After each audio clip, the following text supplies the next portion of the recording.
সালাম আলাইকুম। আশা করি সবাই ভালো আছেন। তো কিছুক্ষণ আগে আমি একটি খবর পেলাম, সেটা হচ্ছে যে আইপিএল থেকে মোস্তাফিজকে সরিয়ে দেওয়া হয়েছে এবং বিসিসি এর রিকোয়েস্টে নাকি এই ধরনের কাজ করা হয়েছে।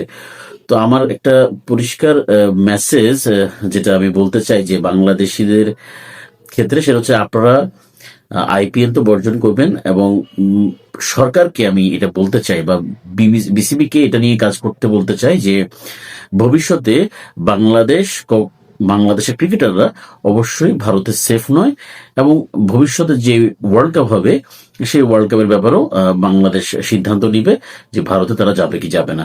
এই বিষয়টা বিসিবি কে স্পষ্ট করা খুবই জরুরি। এখানে বিষয়টা হলো যে দেশের মানুষ এবং যে দেশের সরকার আমাদেরকে এত বেশি ঘৃণা করে, আসলে তাদের ব্যাপারে আমাদেরকে একটু ভাবতে হবে।